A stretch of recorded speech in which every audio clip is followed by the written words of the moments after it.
and any conversations that you may have between yourselves. So obviously, don't be talking during the committee meeting, but obviously just be aware of that, because it can be easily captured and broadcast as well, and members have in the past been caught out with that. So, but welcome to the first committee meeting for infrastructure. It's great to be back at committee, and I'm sure everybody will agree, and hopefully this committee will be productive and constructive going forward, and we'll be able to work with the Minister to get some delivery in terms of infrastructure here in Northern Ireland, and I look forward to working with everybody going forward. So just to provide a brief overview of today's business, the committee will mainly deal with procedural matters, but will also give consideration to a number of statutory rules that were laid whilst the Assembly wasn't sitting. The committee will consider committee protocols, procedures and housekeeping, which we've done for the new committee, and an introductory briefing from the examiner for statutory rules. A number of statutory rules, obviously, as I've said, led by the department. So anybody that is in the public gallery, they can use their mobile devices through the Wi-Fi connection, and all devices should be muted. Password details are available on the gallery rules for anybody wanting to connect to Assembly Wi-Fi's network. 3G and 4G should not be used, and no recordings or photographs are to be taken. So if members are content, we'll just proceed through the agenda, and we'll go to apologies. And I just have one apology of Cahill Boylan, and I don't think there's any other apologies. The rest is all here. So we'll move on to the next item, which is the committee membership. Details of the committee membership is at page 6, and contact details for the committee secretariat are at page 8 of the members' pack. And I'm just going to introduce the clerk, who will introduce the other committee office staff. Do you want to kick off? If I just explain my presence, I'm actually clerk to the Finance Committee, but I'm co-clerking today. As you'll appreciate, the committee's regular clerk is unwell and can't be here. So I'm merely a supporting presence, and Phil will effectively be doing all clerking duties. So Phil, if you want to go ahead and introduce the team. Yeah, morning members. So we've got Johnny and Bill there, who just work for the committee, and we're happy to work with each member and obviously support the committee's work. You've got our contact details. If there's anything that you want to raise, come to us, and we'll certainly talk through it. And as I said, over the next few weeks, it's just going to be about building our sort of a programme to sort of meet with what the committee's needs are, with some longer term planning planned in the next six weeks or so. But as I say, the team are available and ready to handle any requests that you need, and we'd encourage you to do that if you need us. Thanks, Chair. Okay. So I just want to emphasise to members the importance of contacting the staff if you're unable to attend a committee meeting, because this will alert us to any potential quorum difficulties that may arise. Also, you will have received a blank contact details form. It's also on page 10 of the pack. Committee staff have also placed or given you, hopefully, a copy of that. So it's important that you put in all your relevant details to ensure that committee staff have the relevant contact details for yourselves. So we'll move to chairperson's business. There isn't any as such at this moment in time, but it's just to say, I'm sure like the rest of yourselves, you've been probably contacted by different groups and organisations that are wanting to meet with you as members of the Infrastructure Committee.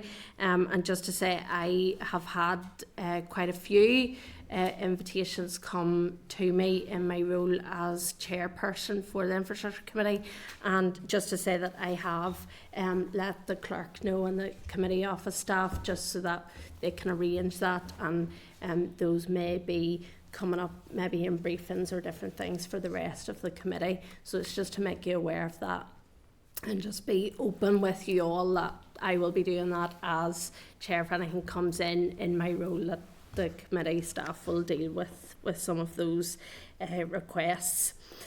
So then we move on to declaration of interest. All Assembly members are required to register relevant financial and other interests in the Register of Members' Interests. Details of registered interests are published on the Assembly website.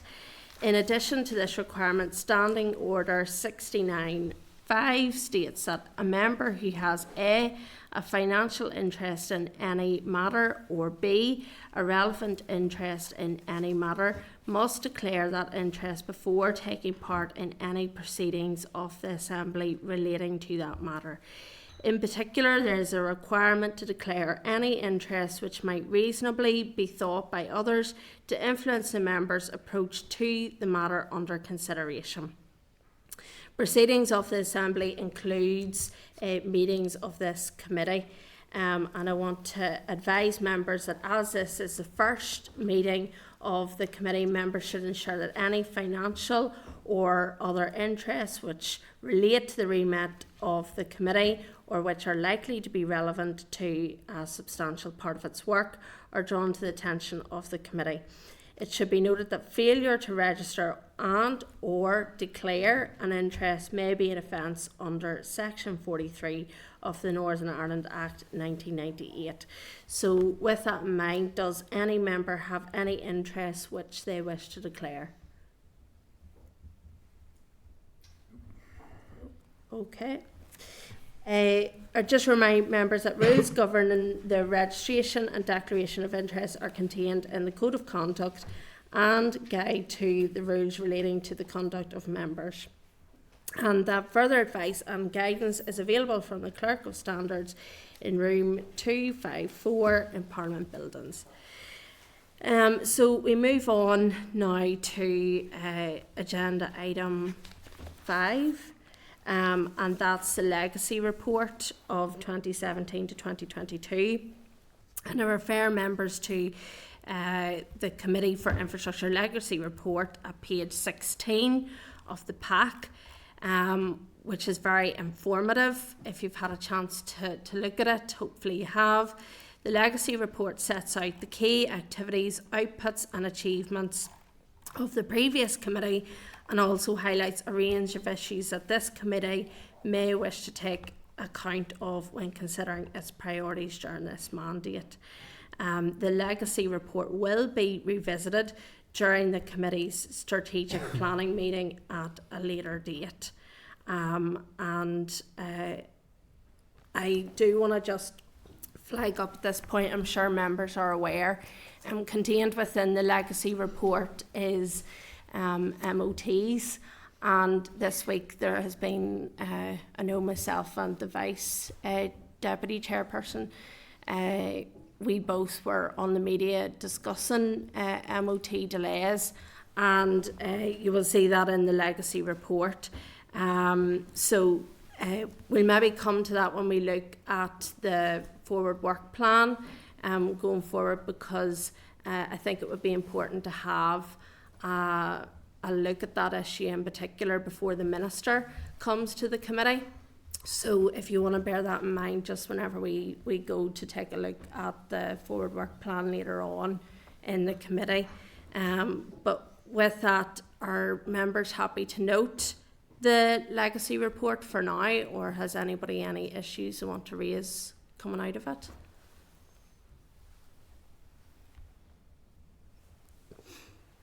No, happy to note, Chair. Yeah, just on your point, Chair, about the whole MOT thing, and I was looking at the forward work programme.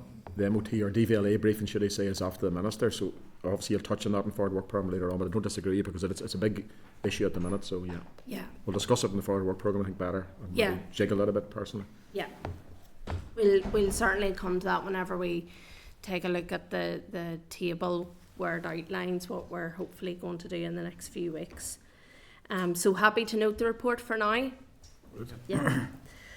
Okay, I now want to seek agreement just to move into closed session to discuss a number of committee protocols, if members are content. to the public.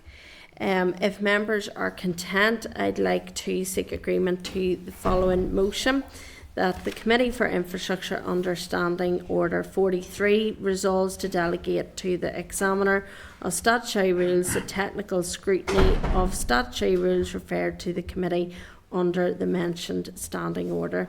The committee further resolves that in carrying out this function, the examiner shall be authorised to report her technical findings on each statutory rule to the Assembly and to the relevant department, as well as to the committee itself, and to publish her report. Okay, all agreed? Yeah. Chair, yep. Okay, so just for reminder, agenda items 8 to 44, there's guidance on handling subordinate legislation is at page 160 of the pack. So we move to agenda item 8, which is the draft SR 2023-000, the period products Department for Infrastructure specified public service bodies regulation Northern Ireland 2023, and at page 167 the draft statutory rule. These regulations are made under section 2(1) of the Period Products Free Provision Act Northern Ireland 2022. They specify the public service bodies within the functions of the Department for Infrastructure that are subject to the duty to ensure that period products are obtainable free of charge by persons on the premises who need to use them. They provide, for the purposes of the Act, descriptions of the premises to be treated as premises of a specified public service body and of persons to be treated as those in the premises. The rule is subject to affirmative resolution. Are members content with this rule? Content. Yeah. That the Committee for Infrastructure has considered the draft SR 2023-000, the period products Department for Infrastructure specified public services body regulation Northern Ireland 2023, and recommends that it be affirmed by the Assembly. Okay, so I just want to highlight that agenda items 9 to 44 relate to statutory rules that are subject to the negative resolution procedure. So item 9 is SR 2022-113, the A6 Castle Dawson bypass abandonment and stopping up order Northern Ireland 2022. At page 177 is the statutory rule. And I want to advise members that the purpose of the rule is to abandon 2 lengths of road at Bellshell Road, Annaghmore, and stop up 3 lanes of Bellshell Road, and 1 length of Annaghmore Road, Annaghmore to road traffic on the A6 Castle Dawson bypass between Castle Dawson and Toome. The purpose for the rule was considered in the last mandate by the predecessor committee on the 9th of March 2022, and it was content with the policy proposals. The rule is subject to negative resolution. There's been no change to the policy content of the SR since the SL1 was considered by the predecessor committee. Are members content with this rule? Yes. Sorry, I have an indication there from... Content, yeah, but just a broad question, and this answer, wherever it comes from, will answer a lot of these. If a road is to be stopped up, that's fair enough, that's a stop-up order, no problem. But if an area is to be abandoned, what's the definition of abandonment? As in not be used, but then what is the DFI's intention with that? I know there all could be individual intentions going forward, so abandoned is not to be used, we assume.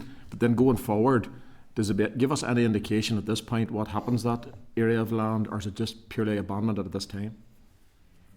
Touch on that. We could probably ask for more detailed explanation, but generally an abandonment order is that the department may be disposing of that land through for sale, or someone else is acquiring that land, and therefore, the public right of way on that and the department's responsibilities in being responsible for that land are abandoned, and it's actually would pass someone over. But generally, what we would see with the SL1 letter that would typically come from the department, it would give a background of that as to say, well, this is what it's for, this is why it's happening, and that is where, with future statutory rules coming forward, we would have officials who could provide that real-time response. But in this case, I mean, as I say, it's a small portion of land and stopping up. But that can obviously happen right throughout, where the DFI is responsible for maintaining, and obviously it requires that legislative change to reflect the abandonment. Yeah, that's fine. I'll not ask that question each one, but that answers fine. Are you happy enough? Yeah, that's fine.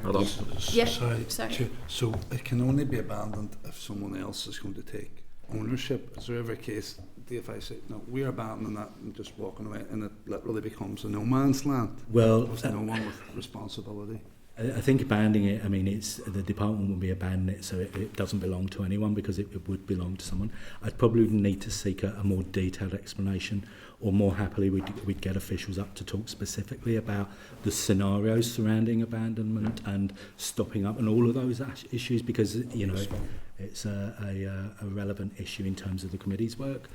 So I do think it might be a good idea, if members are content, Chair, that we perhaps seek to schedule a briefing, particularly on those sort of roads related ones. I think personally that mightn't be a bad idea, just to get officials up to discuss some of that, because we will have some of those abandonments come up in front of the committee, and maybe it would be useful just for members to get a briefing and maybe ask some more detailed questions then in relation to that, if everyone's happy. Yeah. Yep. Okay, are members content with the rule as it stands? Yeah. So I'll then read the motion that the Committee for Infrastructure has considered SR 2022-113, the A6 Castle Dawson bypass abandonment and stopping up order Northern Ireland 2022, and subject to the ESR report, has no objection to the rule. Okay, content? So item 10 then, SR 2022-117, the B3 Main Street Market Hill abandonment order Northern Ireland 2022. At page 188 is the statutory rule. And I want to advise members that the purpose of the rule is to abandon an area of 4.3 square metres of road comprising a portion of footway from a point 43 metres northeast of its junction with B78 Mohan Road. The proposal for the rule was considered in the last mandate by the predecessor committee on the 9th of March 2022, and it was content with the policy proposals. The rule is subject to negative resolution.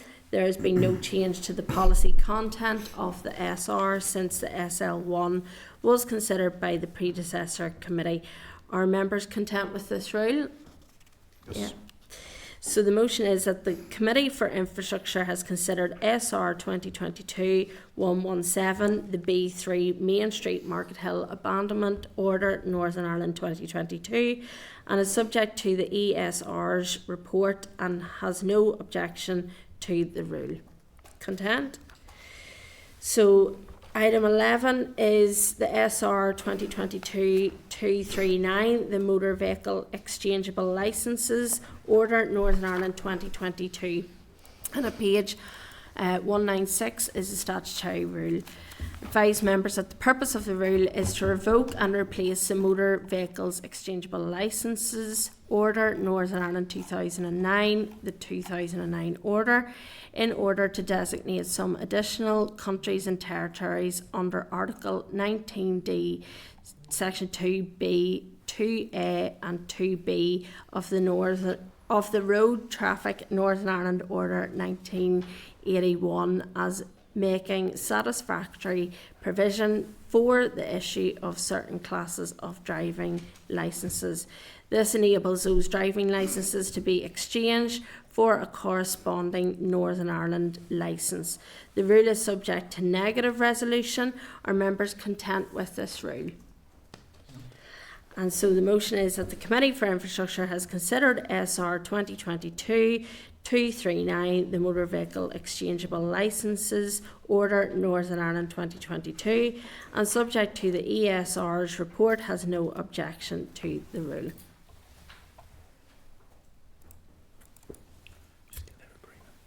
So is everybody agreed? Yeah. So item 12, the SR 2022-273, the Coshguin Road, Londonderry Abandonment Order, Northern Ireland 2022. And at page 211 is a statutory rule.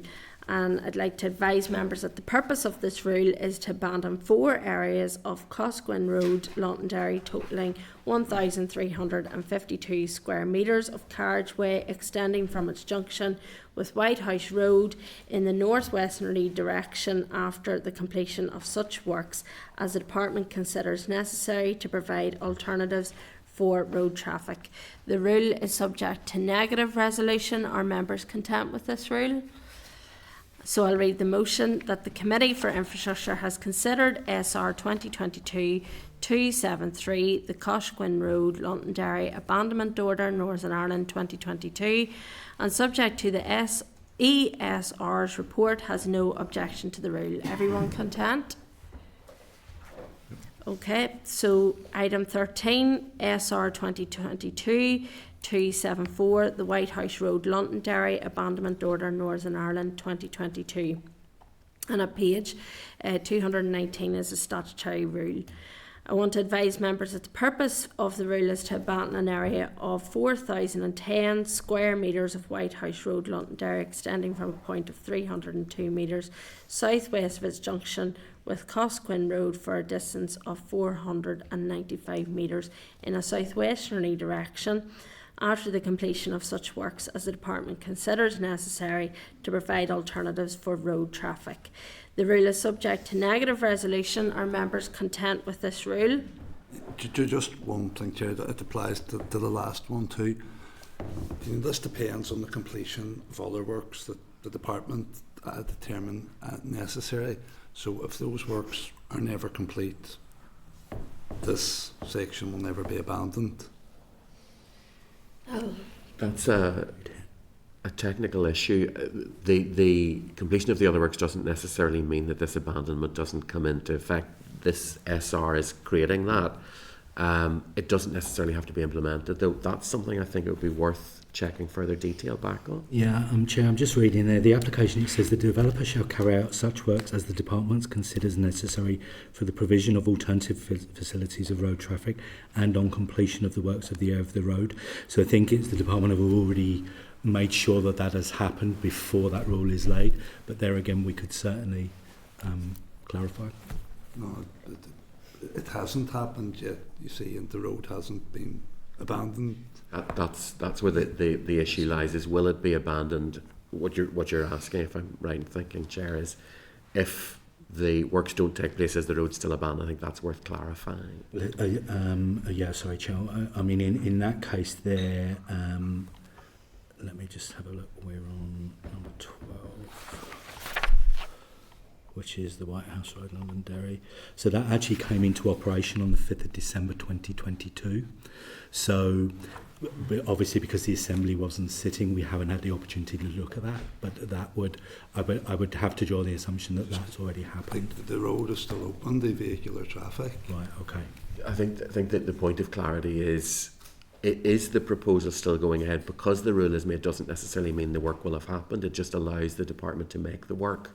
So the abandonment becomes legal, if you like, but it doesn't necessarily mean it's automatically happened. There's not these things aren't as neat as just that's it, there's a guillotine today, this road is abandoned. So it's probably just worth checking with the Department what the time scale is on that. And again, in the interim, where liability lies for anything that occurs on the road, or responsibility as there's construction underway for...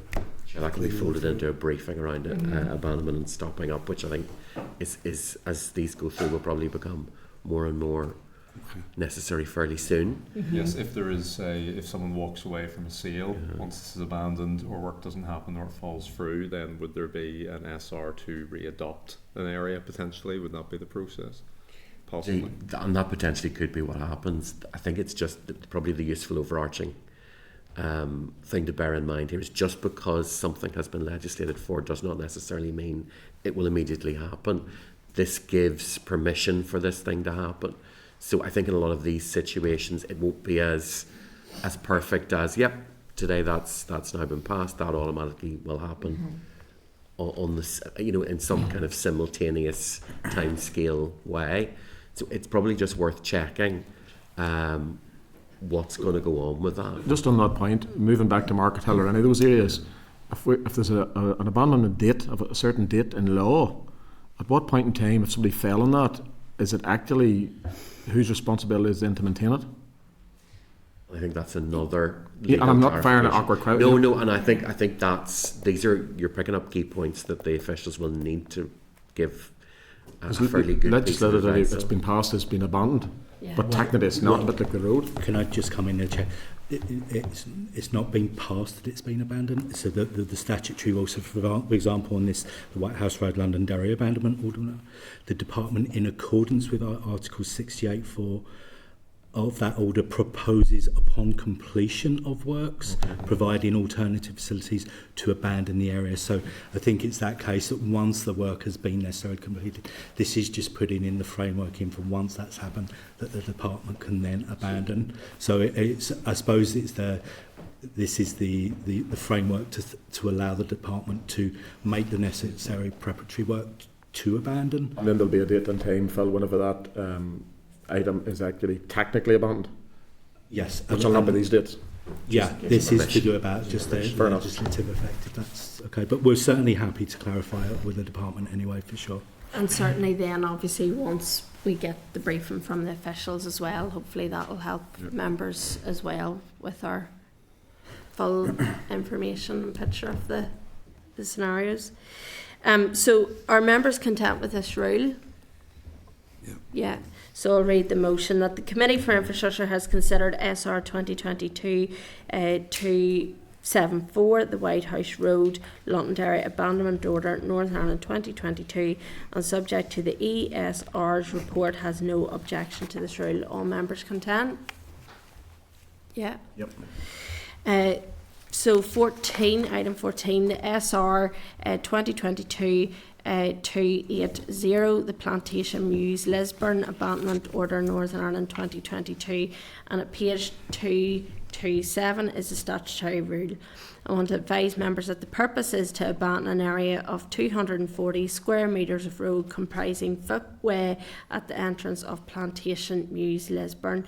The area of road in question will be abandoned after the completion of the works to provide alternative facilities for road traffic. The rule is subject to negative resolution. Are members content with this rule?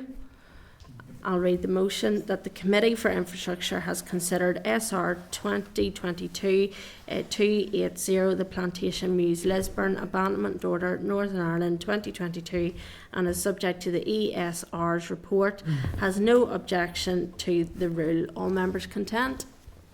Yep. So item 15, and we move to Fermanagh this time. SR 2022-282, the footpath linking Holly Hill Link Car Park and Temple Road in Enniskillen Abandonment Order, Northern Ireland 2022. At page 237, statutory rule. I want to advise members that the purpose is to abandon an area of 147 square metres of footpath linking Holly Hill Car Park and Temple Road in Enniskillen, commencing at its easterly junction with the easterly boundary of the car park and extending for 60 metres in an easterly direction upon completion of such works as the Department considers necessary. The rule is subject to negative resolution. Are members content with this rule?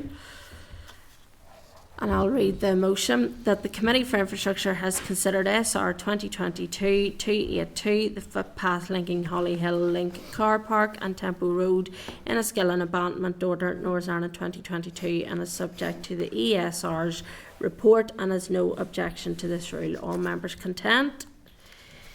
So item 16, the SR 2022-293, the Motor Vehicles Access to Driver Licensing Records Regulation Northern Ireland 2022. At page 247 is the statutory rule. I want to advise members that the purpose of these regulations is to further provide for the making available of driver licensing records to authorities in other countries or territories that are responsible for the regulation of drivers.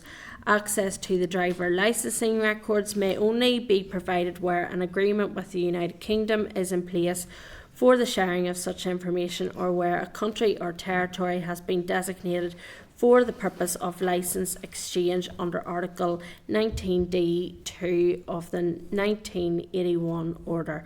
In addition, access can only be made available for the purpose of the discharge of responsibilities for the regulation of drivers or vehicles. The rule is subject to negative resolutions. Are members content with this rule? So the motion is that the Committee for Infrastructure has considered SR 2022-293, the Motor Vehicles Access to Driver Licensing Records Regulations Northern Ireland 2022, and subject to the ESR's report, has no objection to the rule. All members content? So item 17 is SR 2023-8, the Level Crossing Cullabackie South Order Northern Ireland 2023. At page 252 is the statutory rule, and I advise members that the purpose of these regulations provides for the provision and maintenance of manually controlled barriers supervised by closed circuit television at Cullabackie South Level Crossing in the borough of Ballymena and the county of Antrim, whereby the road known as the Ballymena Road is crossed by the railway between Ballymena and Ballymoney stations. The rule is subject to negative resolution. Are members content with this rule? Yes. I'll read the motion that the Committee for Infrastructure has considered SR 2023-8, the Level Crossing Cullabackie South Order Northern Ireland 2023, and is subject to the ESR's report and has no objection to the rule. All members content? So item 18 is SR 2023-9, the Level Crossing Cullabackie North Order Northern Ireland 2023. At page 267 is the statutory rule. I advise members that the purpose of these regulations provides for the provision and maintenance of manually controlled barriers supervised by closed circuit television at Cullabackie North Level Crossing in the borough of Ballymena and the county of Antrim, whereby the road known as Old Cullabackie Road is crossed by the railway between Ballymena and Ballymoney stations. The rule is subject to negative resolution. Are members content with this rule? I'll read the motion that the Committee for Infrastructure has considered SR 2023-9, the Level Crossing Cullabackie North Order Northern Ireland 2023, and is subject to the ESR's report, has no objection to the rule. All members content? So item 19, the SR 2023-10, the Level Crossing Cullabackie Station Order Northern Ireland 2023. At page 283 is the statutory rule.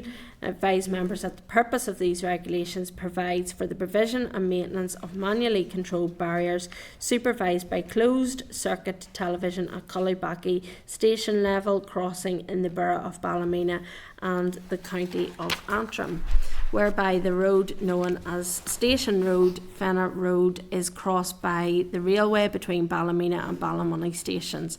The rule is subject to negative resolution. Are members content with this rule? So I'll read the motion that the Committee for Infrastructure has considered SR 2023-10, the Level Crossing Cullabackie Station Order Northern Ireland 2023, and is subject to the ESR's report and has no objection to this rule. All members content? Yeah. 20 then is SR 2023-37, the Planning Fees Amendment Regulations Northern Ireland 2023. At page 299 is the statutory rule.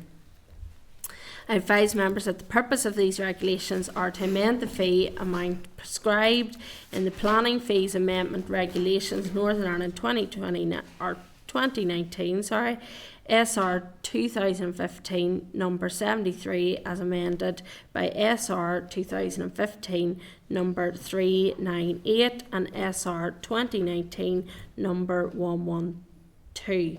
The general effect of the regulations will be to increase fees by approximately 12.3%. The rule is due to come into operation on the 6th of April 2023. The rule is subject to negative resolution. Are members content with this rule? Content. And I'll read the motion that the Committee for Infrastructure has considered SR 2023-37, the Planning Fees Amendment Regulations, Northern Ireland 2023, and is subject to the ESR's report, has no objections to the rule. Are members content?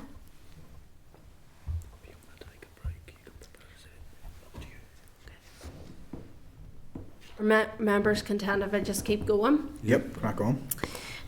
20 just don't want you falling asleep. Brothers to say. 2020 or two, sorry, item 21 is SR2 2023-70, the Road Traffic Fix Penalties Offences Amendment Order, Northern Ireland 2023. At page 310 is the statutory rule. Now, it varies members that the purpose of these regulations is to provide for low-level careless driving behaviours to be disposed of by means of an endorsable 3 points fixed penalty notice FPN. Accordingly, Schedule 1 to the Road Traffic Fixed Penalty Offences Order, Northern Ireland 1997, is amended by this order to specify an additional offence relating to driving in a mechanically propelled vehicle on a road or other public place without due care and attention or without reasonable consideration for other persons using the road or public place. The rule is subject to negative resolution. Are members content with this rule? I'll read the motion that the Committee for Infrastructure has considered SR 2023-70, the Road Traffic Fixed Penalty Offences Amendment Order, Northern Ireland 2023, and is subject to the ESR's report, has no objection to this rule. All members content? So item 2020, I keep saying 2020, that's all the dates. Item 2020. Item 22 is SR 2023-71, the Road Traffic Fixed Penalty Amendment Order, Northern Ireland 2023. At page 320 is a statutory rule. I advise members that the purpose of these regulations sets the amount of the fine applicable to the careless driving fixed penalty offence created by the SR 2023 number 70. Accordingly, Schedule 1 to the Road Traffic Fixed Penalty Order, Northern Ireland 2007, is amended by this order to specify the amount for a fixed penalty offence under Article 12, careless and inconsiderate driving of the Road Traffic Order of the Road Traffic Northern Ireland Order 1995 will be £100. The rule is subject to negative resolution. Are members content with this rule? I'll read the motion that the Committee for Infrastructure has considered SR 2023-71, the Road Traffic Fixed Penalty Amendment Order, Northern Ireland 2023, subject to ESR's report, has no objection to the rule. All members content? Yes. So item 23, SR 2023-95, the Planning General Permitted Development Amendment Order, Northern Ireland 2023. At page 330 is a statutory rule, and I advise members that the purpose of these regulations, the Planning General Permitted Development Order, Northern Ireland 2015, GPDO, sets out types of development which can be undertaken without requiring a planning application. These are referred to as permitted development rights and often relate to minor building works that have minimal impact to amenity and the environment. The schedule to the GPDO contains a number of parts, each of which sets out various classes of development which may be undertaken without the need for full planning application. This order will amend Part 2, installation of domestic microgeneration equipment, of the schedule to the GPDO by substituting Class F ground or water source heat pumps and Class G air source heat pumps to relax permitted development rights for heat pumps. The rule is subject to negative resolution. Are members content with this rule?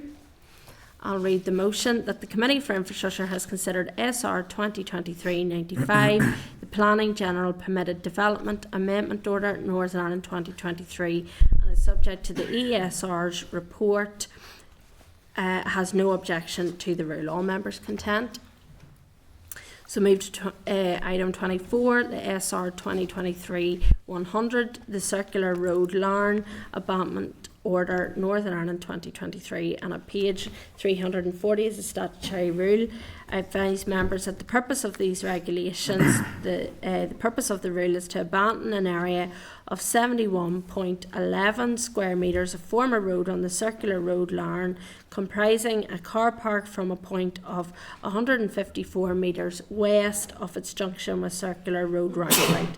The area in question is no longer maintained by the department and has already been transferred to Mid and East Antrim Borough Council. The abandonment is linked to the project to provide councils with certificates of title for those off-street car parks that transferred to them on the 1st of April 2015. The rule is subject to negative resolution. Are members content with this rule? I'll read the motion that the Committee for Infrastructure has considered SR 2023-100, the Circular Road Larne Abandonment Order, Northern Ireland 2023, and subject to the ESR's report, has no objection to this rule. All members content? So move to item 25, the SR 2023-123, the Taxi Driver's Licences Amendment Regulations, Northern Ireland 2023.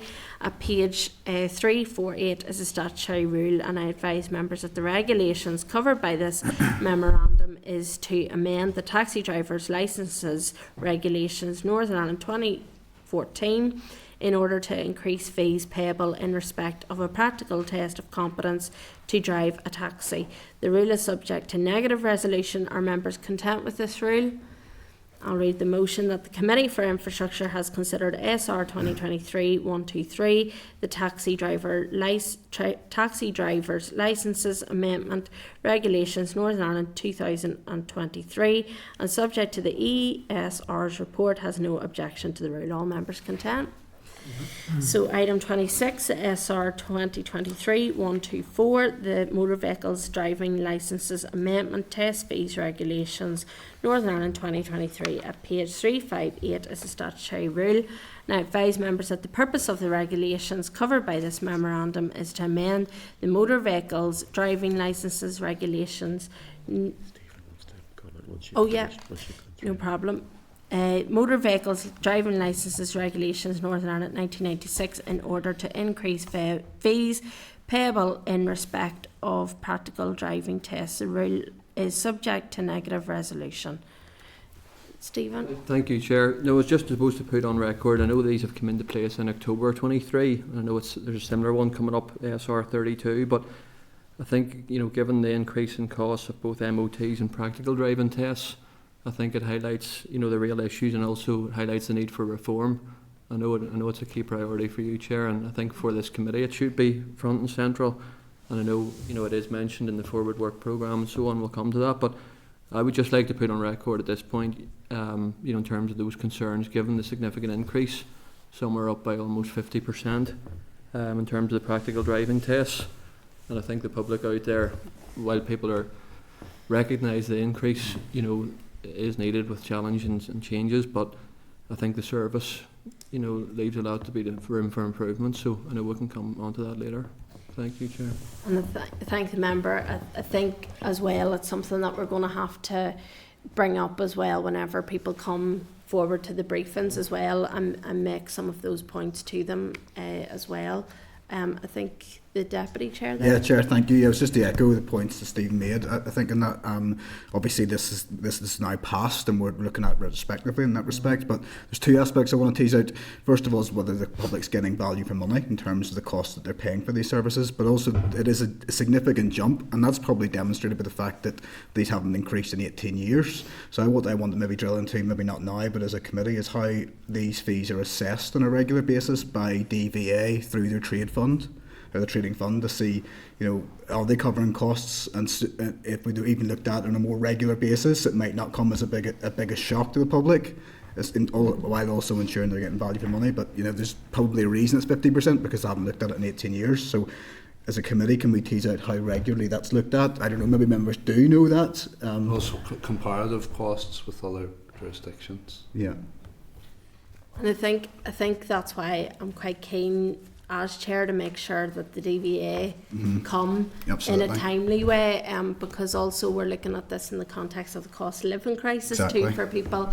And I think it would be important to get some of those answers from DVA in the context of everything that's going on there, because certainly the public, and I know constituents, I suppose, of members sitting around this committee are constantly on to our offices asking, and they don't see good value for money all the time, particularly at this moment in time. So I think that's why we'll come to it when we talk about the forward work plan, but certainly I'm quite keen as chair to make sure that the DVA come and we can maybe tease out some of those things whenever they do come before the committee. I think the MOT, sorry, just before you come here, the MOT one's even more unpalatable at times because you've seen an increase, but you're seeing still an inability to get your hands on the MOT that you're paying more for. So you're paying up front for the cost, but you may be waiting 6 months to get it. And people can't get their head around how I'm paying more for a service that is almost undeliverable at the minute. And we appreciate there's a lot of work going on. They're obviously doing 1 million cars last year, but still people are having to wait 4 or 5 months, where in the rest of the United Kingdom it's measured in days. Yeah, And it's hard to square that circle.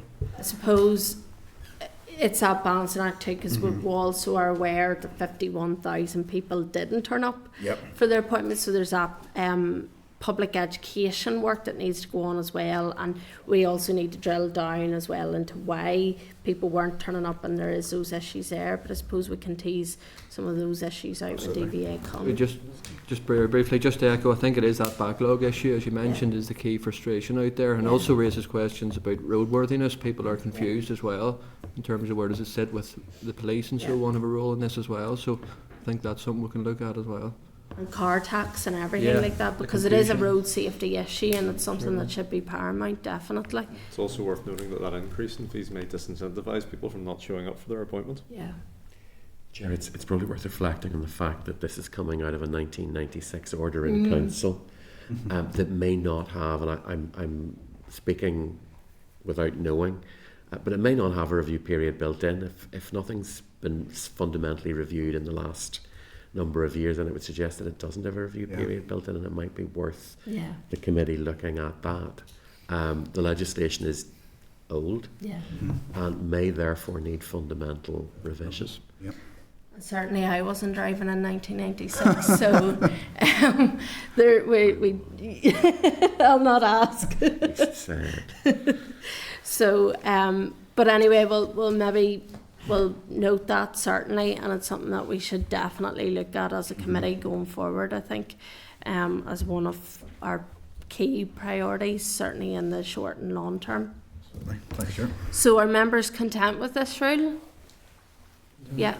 So I'll read the motion that the Committee for Infrastructure has considered SR 2023-124, the Motor Vehicles Driving Licences Amendment Test Fees Regulation Northern Ireland 2023, and subject to the ESR's report, has no objection to the rule.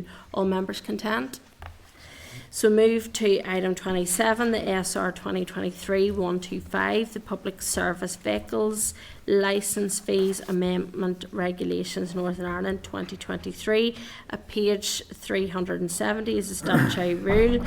I advise members that the purpose of the regulations covered by this memorandum is to amend the Public Service Vehicles Regulation Northern Ireland 1985 in order to increase fees payable in respect of applications for public service vehicle licences.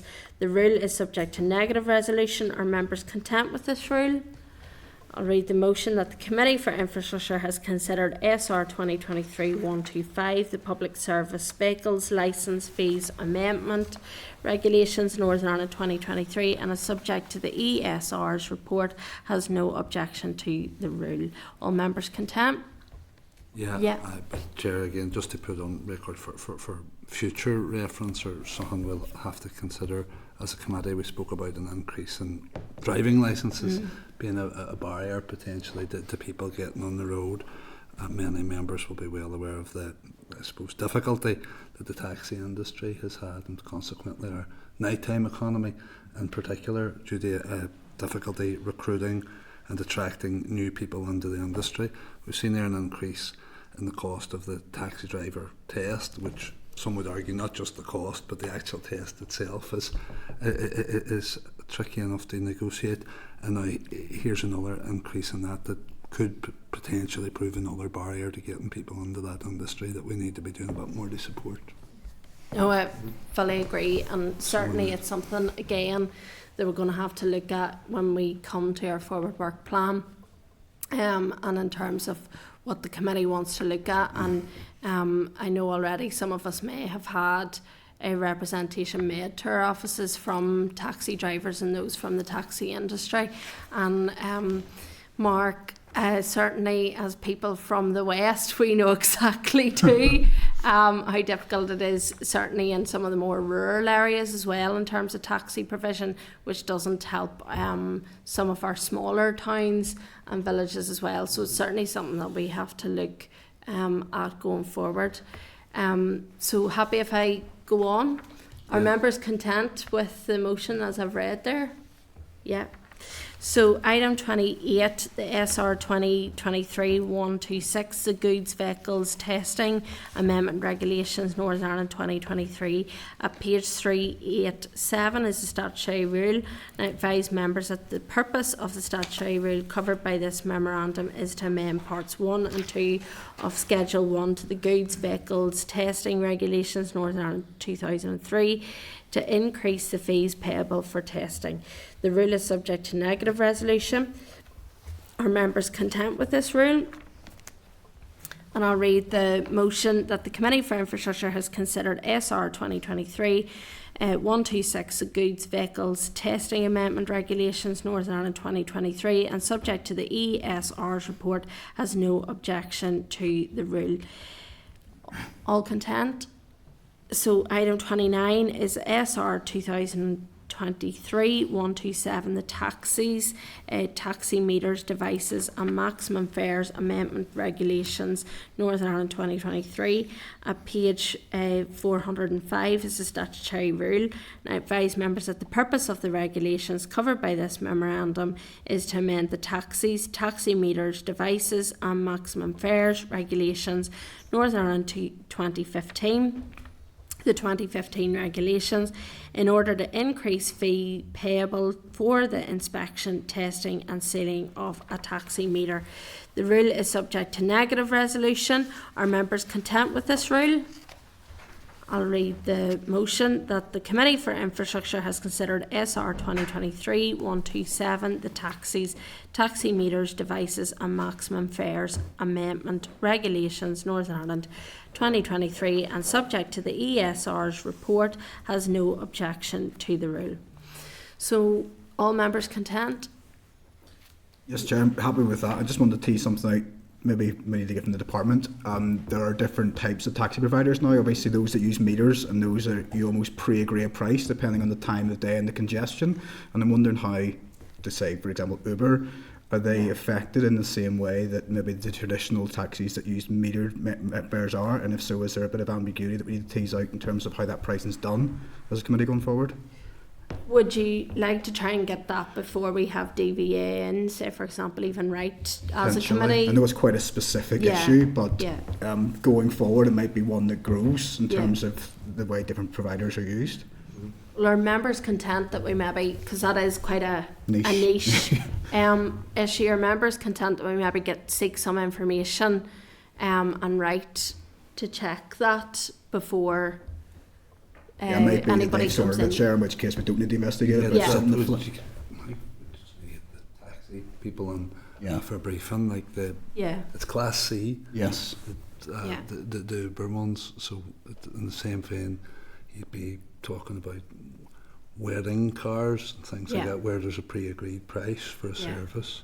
I know it's a different thing. Yeah, but it's hardly the digress same about. I know the point you're classification. making. Yeah. yeah. So are members content then with that course of action that we maybe write?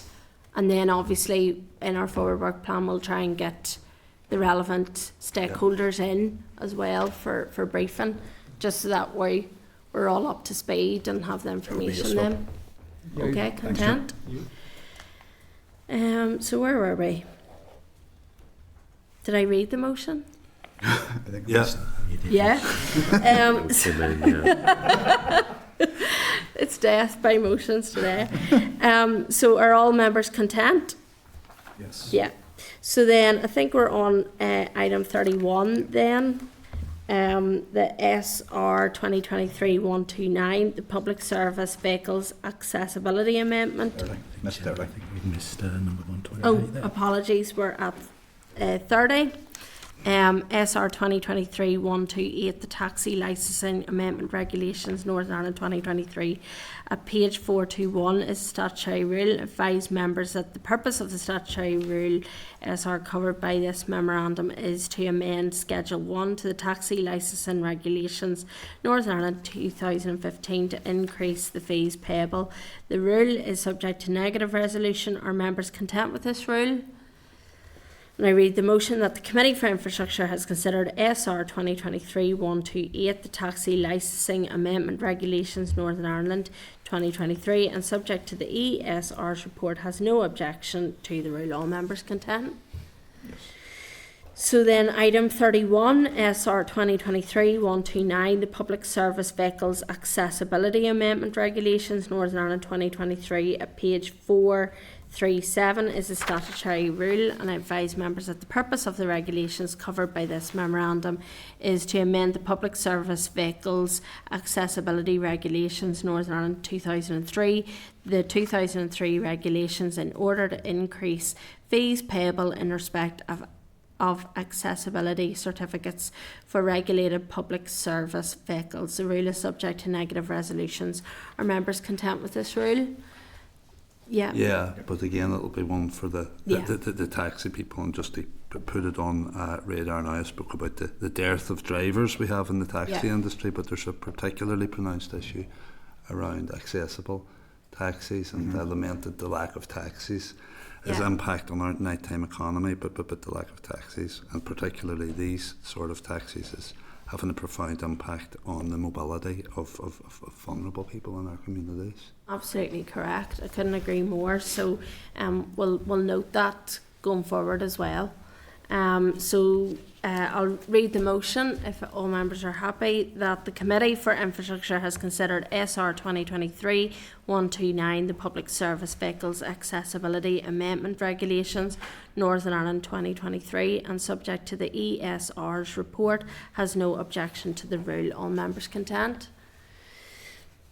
So item 32 is SR 2023-130, the Motor Vehicle Testing Amendment Fees Regulation, Northern Ireland 2023. At page 454 is the statutory rule, and I advise members that the purpose of the statutory rule covered by this memorandum is to amend the Motor Vehicle Testing Regulations, Northern Ireland 2003, to increase the fees payable for examinations, re-examinations and appeals. The rule is subject to negative resolution. Are members content with this rule? I'll read the motion that the Committee for Infrastructure has considered SR 2023-130, the Motor Vehicle Testing Amendment Fees Regulation, Northern Ireland 2023, and subject to the ESR's report, has no objection to the rule. All members content?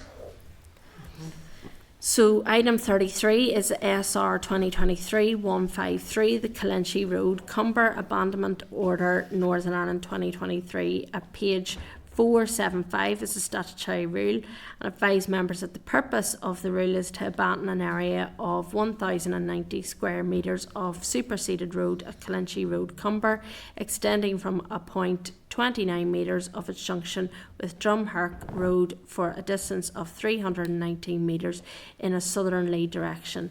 The area of road in question will be abandoned as the department is of the opinion that it is no longer necessary. On the coming into operation of the rule, the area of road in question shall cease to be maintainable by the department, and the public right of way over it shall be extinguished. The rule is subject to negative resolution. Are members content with this rule? I'll read the motion that the Committee for Infrastructure has considered SR 2023-153, the Calinchi Road, Cumber Abandonment Order, Northern Ireland 2023, and subject to the ESR's report has no objection to this rule. All members content? So move to item 34, SR 2023-159, University Road, Belfast Footway Abandonment Order, Northern Ireland 2023, and a page 483 is the statutory rule. I advise members that the purpose of this rule is to abandon an area of 26.5 square metres of footway in front of number 29 University Road, Belfast.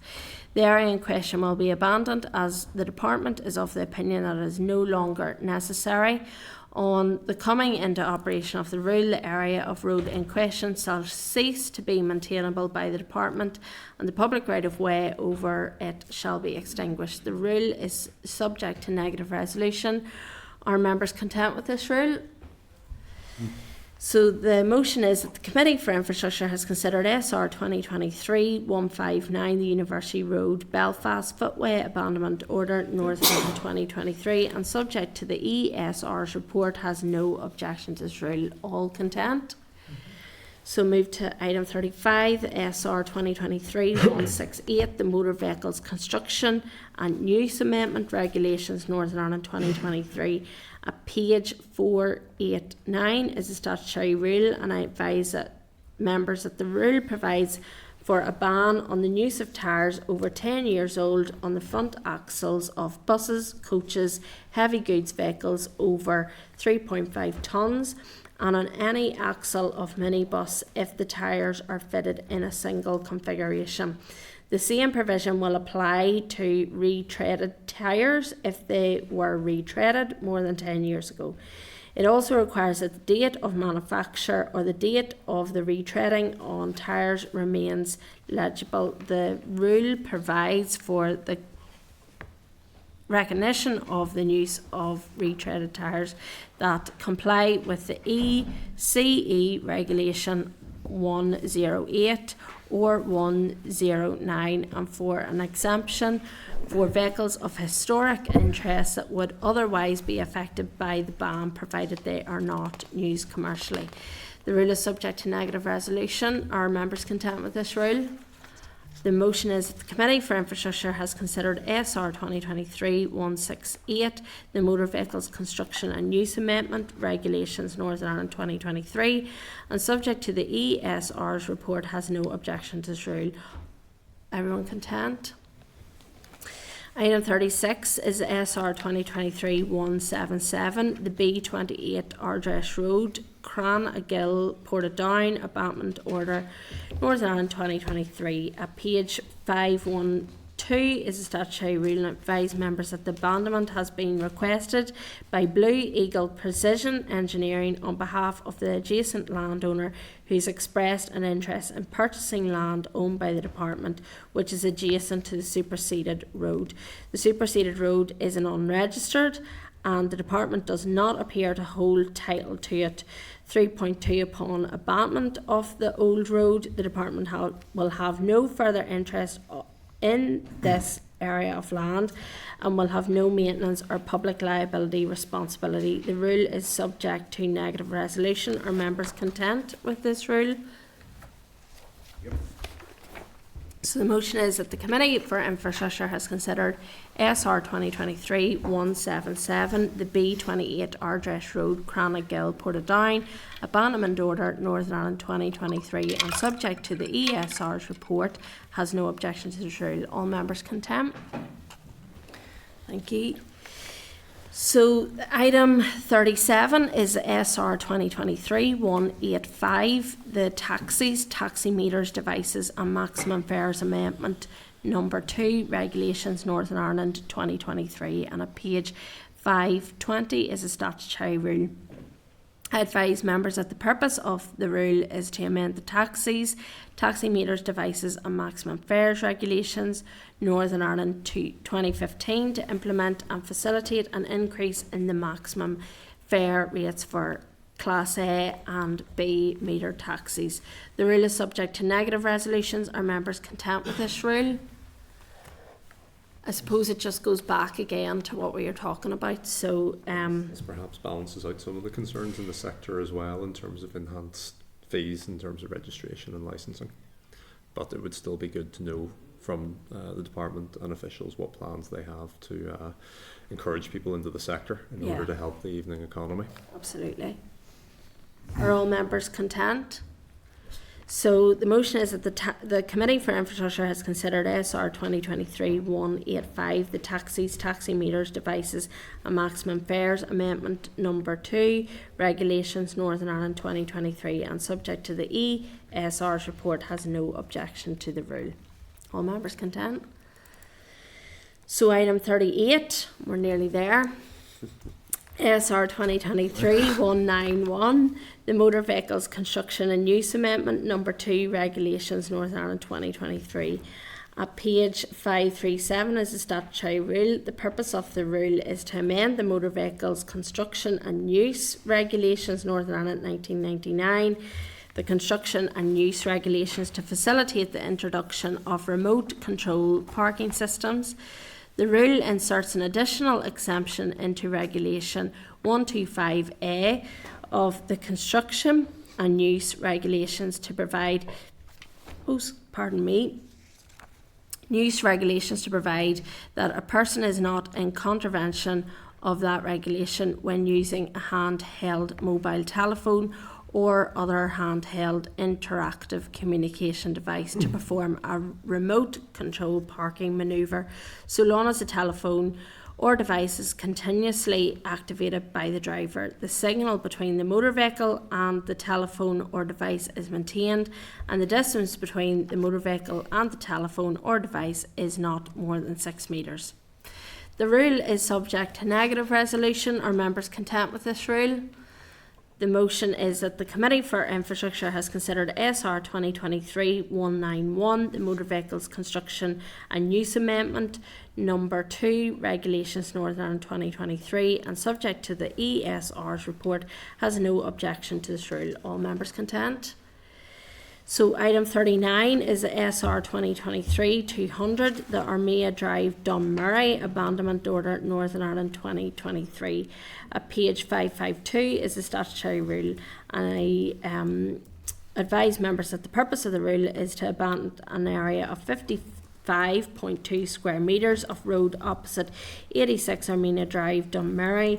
The area of the road will be abandoned as the department is of the opinion that it is no longer necessary. The rule is subject to negative resolution. Are members content with this rule? Yes, come in that wee one. Yeah. Just as we went through them all, there were a couple of questions earlier about abandonment.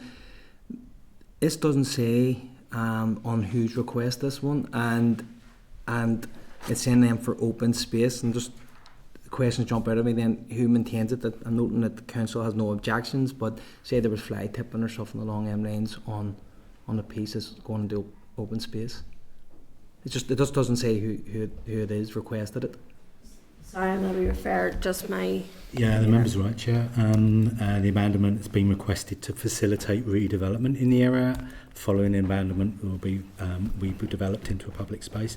I guess that's a question we could certainly ask the department about, just to get a little bit more supporting information. I'm happy to follow up myself as well, just the far end of the email, just something that jumped out at me as we went through all the abandonments. It seemed to all have a reason for it. This is just very open, just.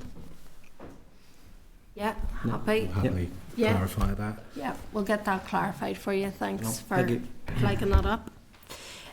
So members content if we move on, and the motion is that the Committee for Infrastructure has considered SR 2023-200, the Amina Drive Dunmurray Abandonment Order Northern Ireland 2023, and subject to the ESR's report, has no objection to the rule. All members content?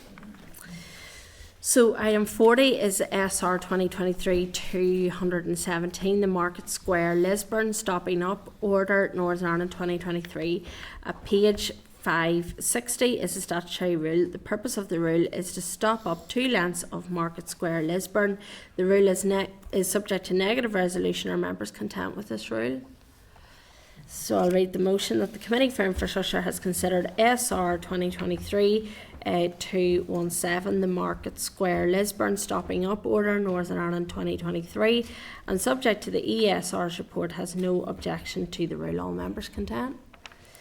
So item 41 is the SR 2024-8, the Ansborough Industrial Estate Lurgan Abandonment Order Northern Ireland 2024. At page 568 is the statutory rule. The purpose of the rule is to abandon 11 areas of road and footpath totalling 1,728 square metres at Ansborough Industrial Estate Lurgan. On the coming into operation of the rule, the areas in question shall cease to be maintainable by the Department, and the public right of way over them shall be extinguished. The rule is subject to negative resolution. Are members content with this rule? The motion is that the Committee for Infrastructure has considered SR 2024-8, the Ansborough Industrial Estate Lurgan Abandonment Order Northern Ireland 2024, and subject to the ESR's report, has no objection to this rule. All members content?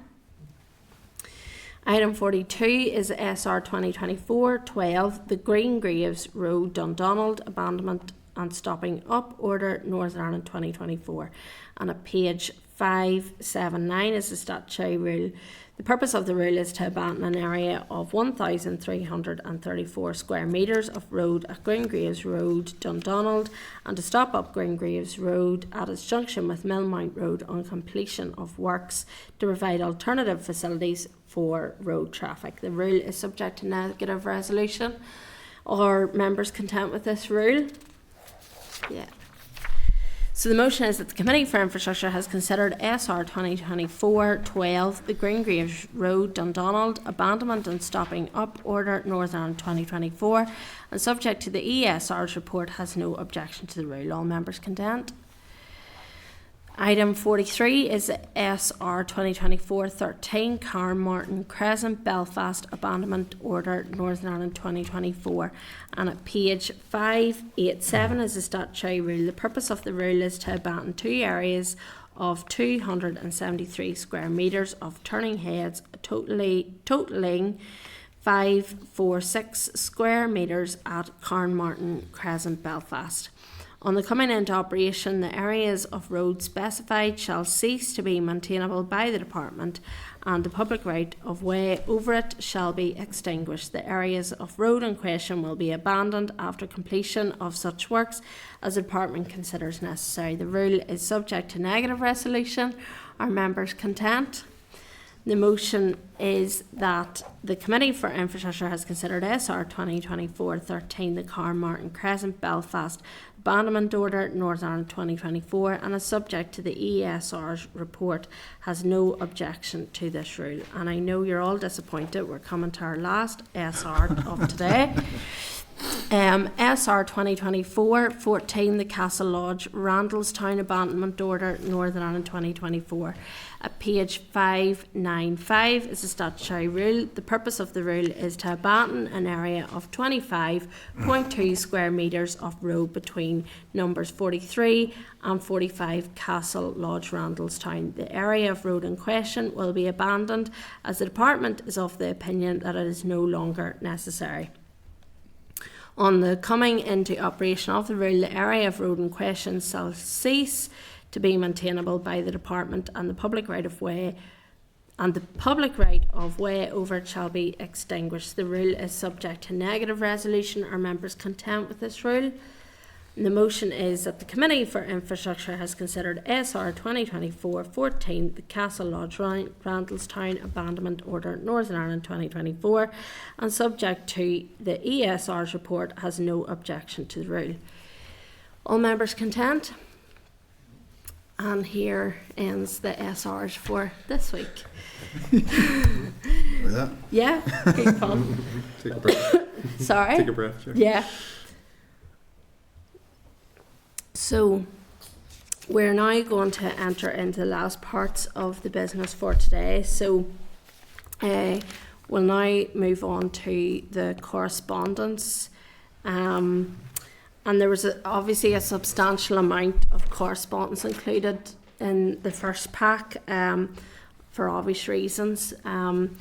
And for ease of reference, the committee staff have grouped the correspondence by sender as opposed to the usual chronological order. If members have any issues to raise in respect of the correspondence, if you want to indicate.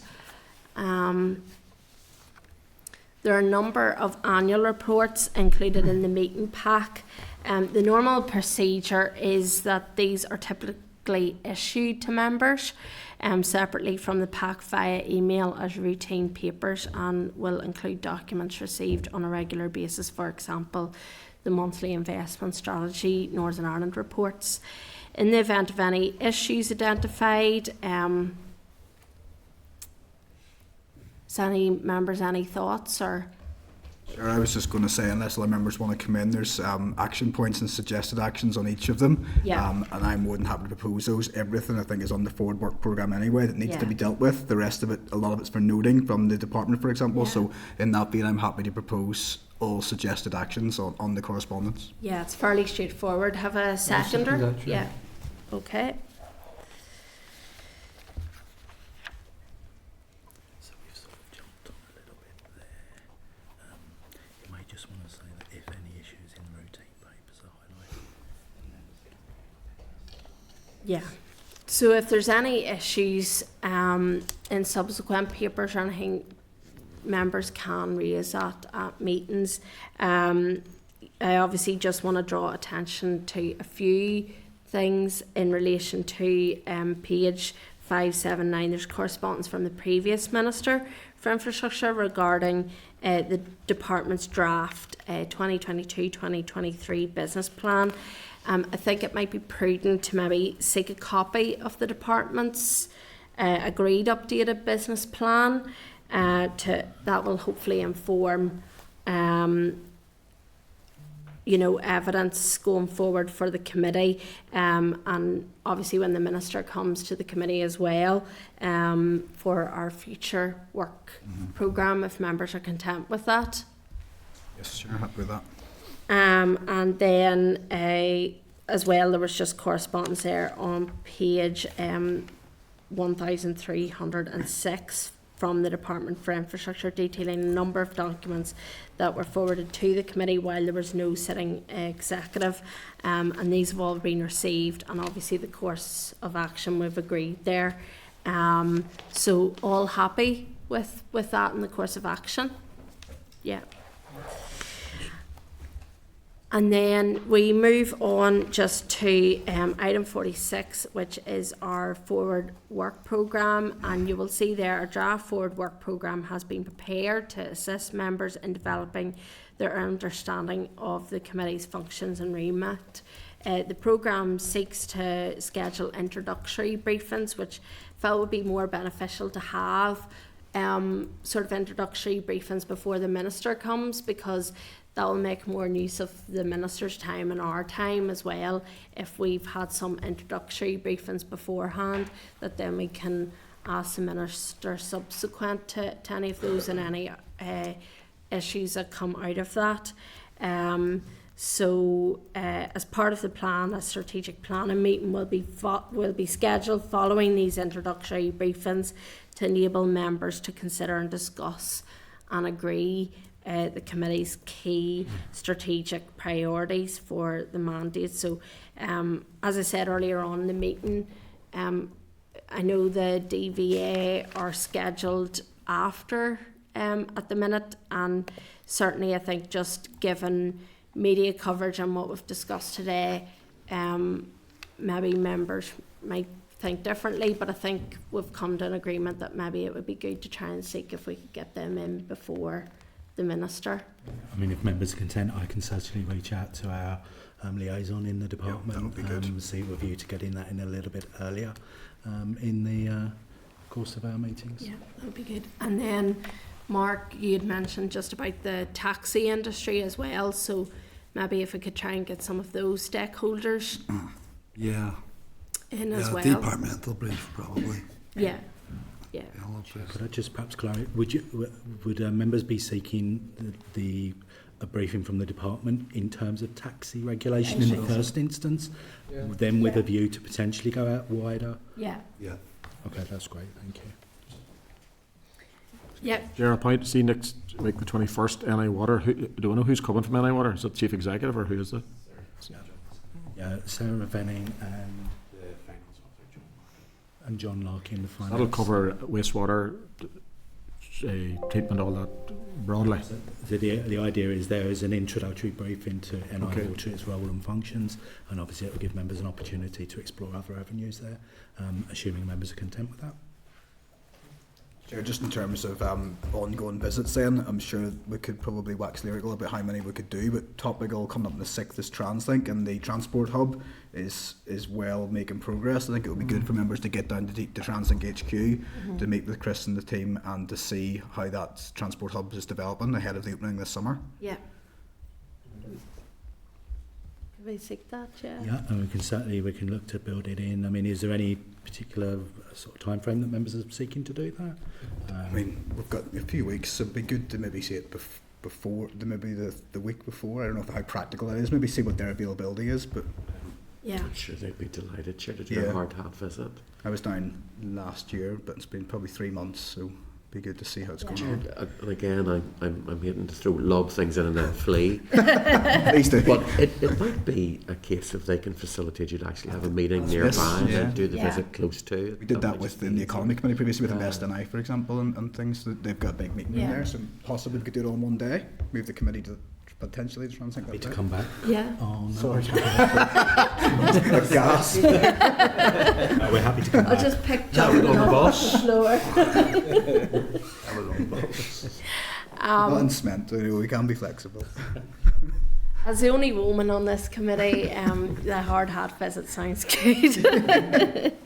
But no, it would be good because it is one of the key Absolutely, infrastructure projects for Northern Ireland, and it would be good to see how integral that is. Yeah. Obviously, going out wider in Northern Ireland as we seek to hopefully get more adequate public transport provision as well, and be good to follow up with TransLink at that meeting just in relation to their plans for projects outside of Belfast. Chair, John had we're obviously doing the TransLink oral and written briefing on the 6th. Yeah. Do you envisage tying all that up on the 6th? I know we're trying to, Would be. it's a point, if we could do. Yeah, I mean, Yeah, essentially, it's- we will approach TransLink as per the committee's request to say, look, would you like the committee to come? And secondly, could we potentially roll that into a formal committee meeting as well? So, I mean, the forward work programme was drafted relatively light touch because obviously it's important that members have an input into that, and so that will just be our focus in the next week or so, is just trying to tie off those loose ends and give an updated position at next week's meeting, hopefully, Chair. Content? Yeah, and obviously there will be, as we continue, there will be the issues that will crop up inevitably, and so it'll be important that we can try and get those slotted in as well. But I just think before the Minister comes, it'd be good to have armed with as much information as possible, that we're able then to question the Minister whenever he comes before the committee. So, any other issues that members want to raise, or any briefings that they want to seek? Just, it was discussed the other day that, obviously the Minister released a statement about the £1 million for roads maintenance, potholes maintenance. Yeah. It's to get an understanding. Several members, not here, but several members throughout the debate raised the whole point about how roads is maintained and what way it's done. Yeah. So to get a bit of a tactical understanding of how that roads maintenance actually happens. Utilities, the actual repairs, the cost of repairs, the way you see a cheap repair, a quick repair, but Yeah. cheap. You better put it in no repair than a cheap repair because it doesn't last. So I get an understanding, a practice. It's not a massive feedback we need, but it's to get a bit of a understanding how that all works, and the issues they face. It's easy looking from the outside and saying, "Why just fix the potholes?" But obviously they're going through issues, staffing, costs, but to get a total understanding of roads maintenance. And I think they're scheduled there, am I right, for the 20th? Now, albeit that will be after the minister, because the minister is scheduled the week Fair enough, fair before. enough. Didn't see that there, fair enough. But as long as we get that, Do you? you want somebody there that's fit to give us exact detail Yeah. on how that works. I thought actually, Mark, your question in the chamber when the minister came forward was actually very useful because, you know, you asked about how many will be actually done, and I think all of us, you know, whilst 1 million is great and it's great to see that coming out, we're dealing with huge financial the situations that we're in, but Like in the Western Division. yeah, we could take 1 million ourselves, you know, so I think, you know, when you break it down, certainly 1 million sounds like a great figure, but when you break it down, it's only 250,000 per division, and then I think it was it 50, 40, 40 or 50? 50. Which usually means 40. Yeah, I think every So- town in the country could take $1 million. exactly. And the point that Keith's making, to get an understanding, if we're being told we're repairing 7,000 potholes a month, how many of them were repaired the month before? Correct. And the Yeah. month before? Yeah. You know, it's definitely a better approach. Yeah. It's designed to work with the framework. There's also Yeah. just Chair, the issue around compensation as well could be built into that debate with Yeah. officials. You know, it's a key point how much is being put out, you know, in compensation in terms of against the actual road maintenance part. Yeah, because that was one of the points was made in the chamber. Obviously, if we took that money for compensation and actually put that into proper resurfacing projects, how much better that would be used. But I suppose that will be a discussion, and it certainly points to note for whenever the asset management officials come before the committee. Are members content just of where they are at the moment in terms of the 20th of March? Yep. Yeah, There's some of them, I know you can't push the minister away down the road forever, yeah. but what do we need to have before the minister and what do we not need to have before the minister? Do we need to jiggle any of them around? I know we've talked about DVLNA, but I could make a bid, Chair, just in terms of Rivers Agency. I would certainly appreciate an update on the review of flood defences following the recent flooding in the southeast, but you know, relevant to all of Northern Ireland. And I think it's important that we are given the opportunity to question the Minister on that, so a briefing from DFI Rivers might be pertinent. There is crossover as well with roads and NI Water on that too, but primarily Rivers. Yeah. Chair, I suppose what we could do there again, we planned those in. We could seek to see if we could get those divisions in prior to the minister. So there again, you've got a sort of a sense of each of the broad remits of the 3 divisions in the department. I personally would be keen, wouldn't be keen on delaying the minister's appearance. No, To be honest, I think the buck stops with him ultimately, and I think we as a committee should be having the opportunity to engage with him early on in our session as such.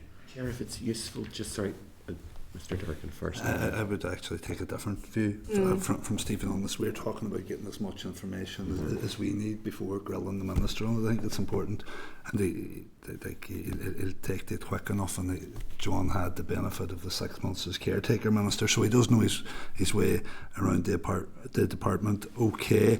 But to make his visit, or our grilling of him anyway, useful to any of us, it's important that he has time as well to get across the issues in the department that they're grappling with and that we'll be grappling with as well.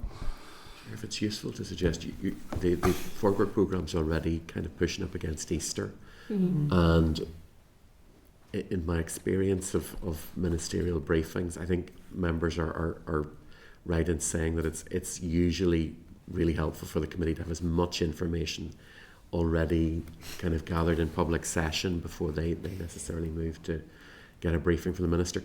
That does not preclude informal discussion with the minister, which is often very useful as well.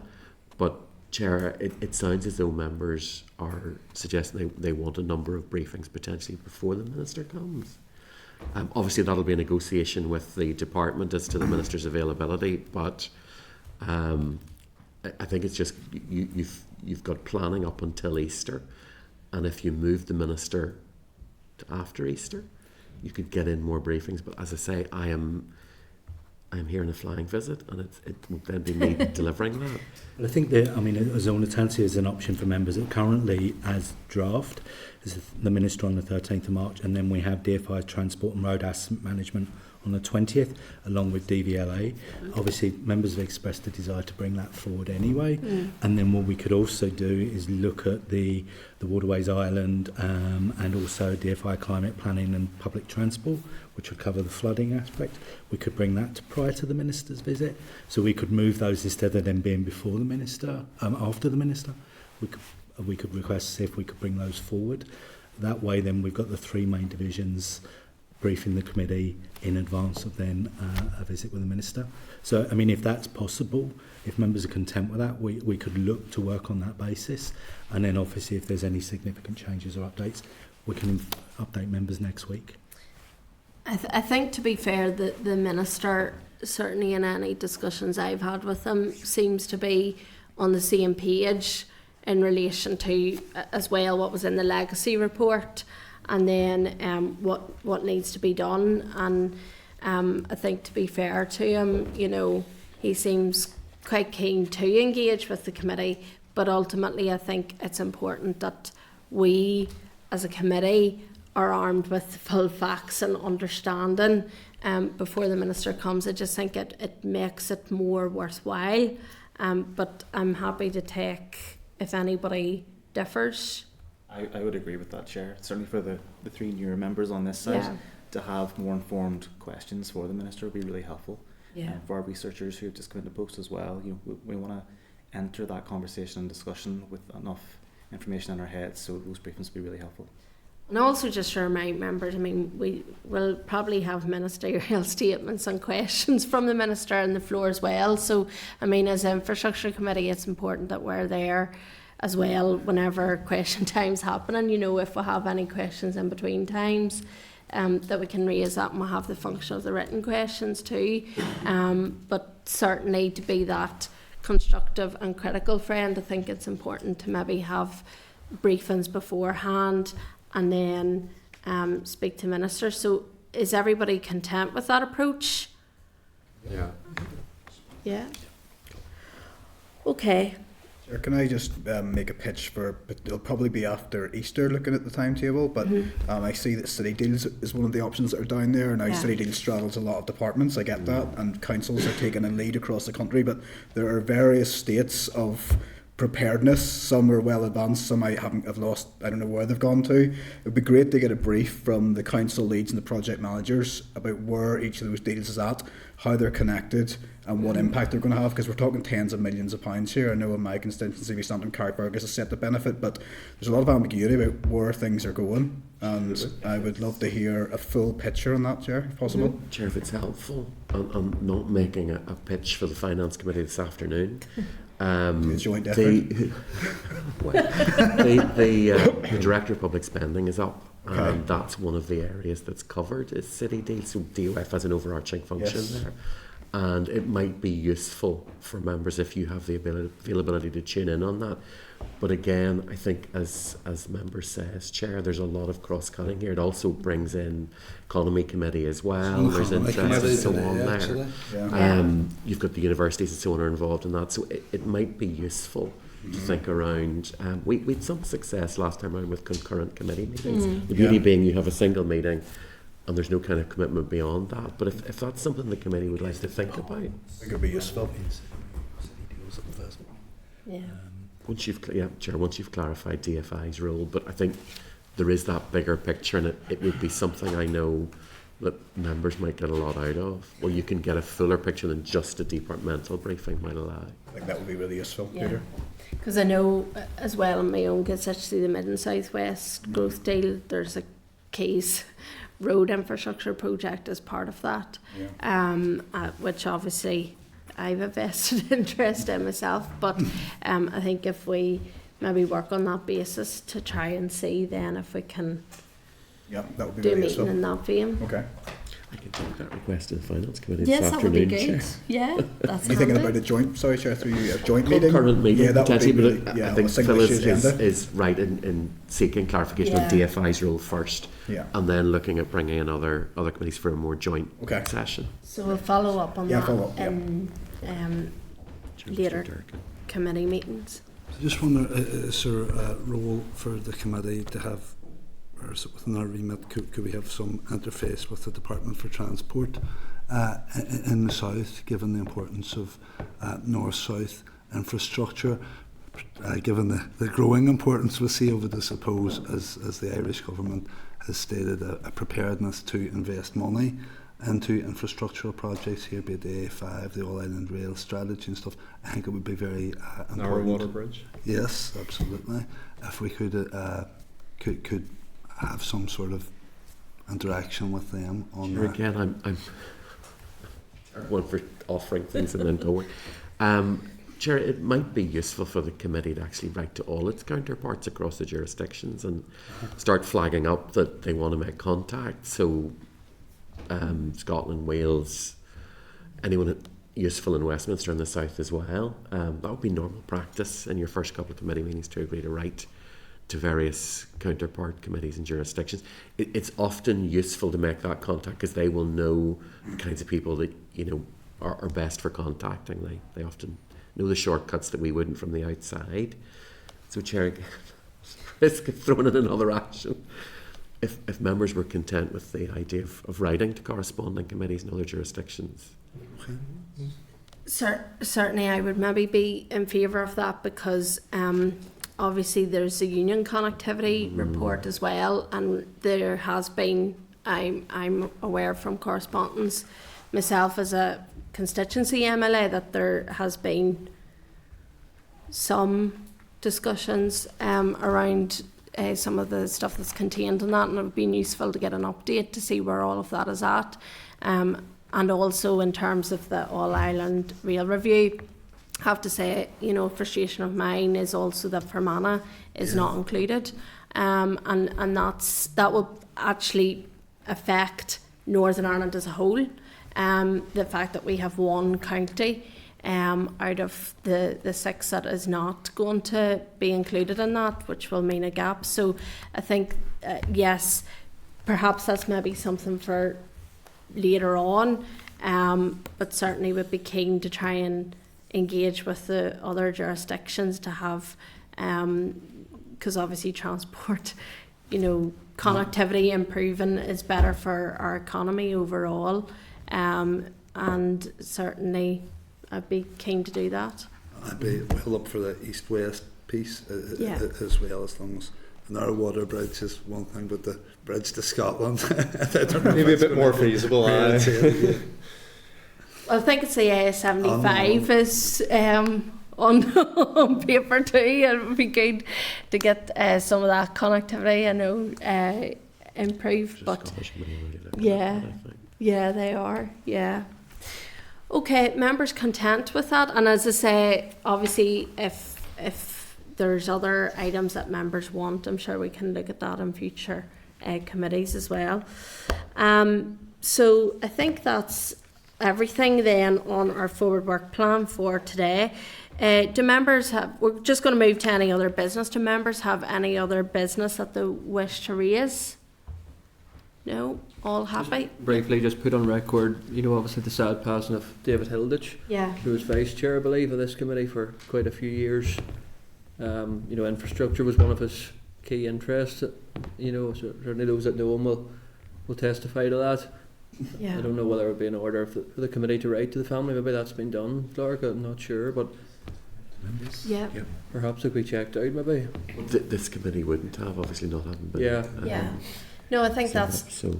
that's a nice idea, Towards the end of Stephen. last year, wasn't it? Absolutely. September, Yeah. 2023, I think so. And I do know that he really enjoyed his Yeah. time on the infrastructure committee, so I think it would be appropriate and would be nice if we do send our condolences to the family, and thank you for putting that on record. Are members content with that? Absolutely, Chair, Yeah. yes. Okay, so if members are content, we'll move to our last item of business, which is the date, time and location of the next meeting. Next meeting will take place at 10 a.m. on Wednesday the 21st of February 2024 here in room 29, and I'll now adjourn the meeting. Thank you. Sure.